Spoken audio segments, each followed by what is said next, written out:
做掃班影片，就係今日我成功將我隻里昂升到去全球前200名嘅選手。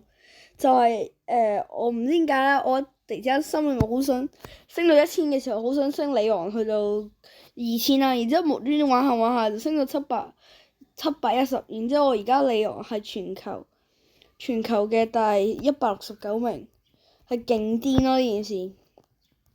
咁我玩里昂點解我可以玩到咁勁？里昂佢點樣講？佢係好多優點嘅。首先佢係長攻擊又可以近攻擊，即係我演示一次俾大家睇下佢大概有咩優點。同埋如果你想升里昂都可以升到巔，即係升里昂2000杯，我可以喺呢條片度教到你點樣升嘅。就係首先你打傷啦，見到傷就打啦。譬如見到人啦，咁你就召喚個分身出嚟，然之後跟住你個分身行，然之後再過去攻擊，咁樣就可以殺到一個人，超容易。不過識穿透嗰啲人咧，就盡量唔好。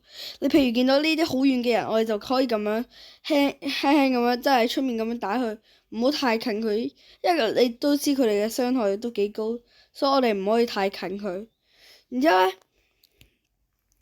之後如果我哋見到即係有啲殘血嘅，我哋就可以衝過去。搞掂咗佢啦，但係譬如呢啲遠攻嗰啲，我哋就盡量唔好撩佢。呢啲中距離我哋仲可以撩，譬如好似咁樣逼佢入毒圈嗰邊。但係呢啲咧，通常咧，如果即係呢啲喺度攻擊我哋嘅敵人攻擊，我哋就可以即刻召喚個分身出嚟，就擋箭牌。咁我哋就可以抵擋到1次嘅傷害。譬如啲好高嘅嗰啲好高傷害嗰啲人咧，召喚個擋箭牌都係好有用嘅。然之後譬如見唔見到呢啲？都係中遠距離，咁我哋就可以咁樣慢慢儲下大技。哇！紅 WiFi，譬如紅 WiFi，咁紅 WiFi 咁點啊？紅 WiFi 就盡量同佢拉遠距離，唔好同佢打近距離。即係好似我咁樣而家紅 WiFi 啦，然之後就盡量拉遠距離佢，唔好同佢打近線。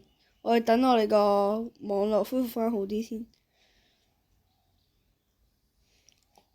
或者如果你網絡恢復唔好嘅話，咁你就盡量行翻入去毒圈裡面，唔好入毒圈，咁樣就比較容易做到。即係嘗試去做咯。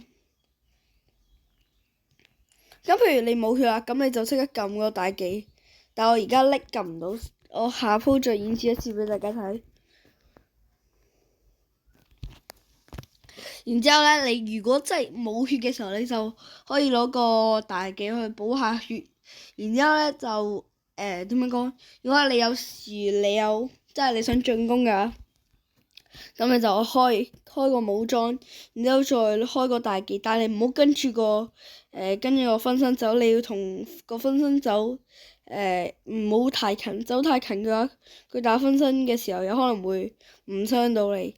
然之後你就會暴露到位置，好似咁樣阿迪加佢有啲勁啦，咁即係我哋唔可以太近佢，咁我哋就可以好似咁樣射一發，然之後向後拉，射一發向後拉，射一發向後拉，射一發向後拉，咁樣盡量射多啲佢，然之後儲個大技。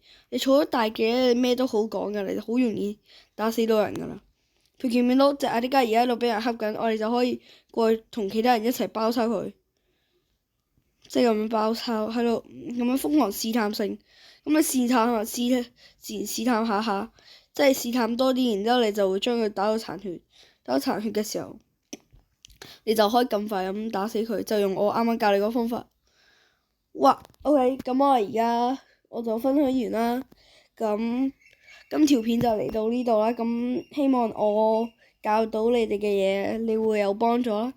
咁下次見，拜拜。有個活動就係今集會有幾多個 like，我就升幾多杯。每一個 like 我就會升10杯。咁大家快啲點 like，然之後睇下我要幾耐先至可以升到我個里昂1000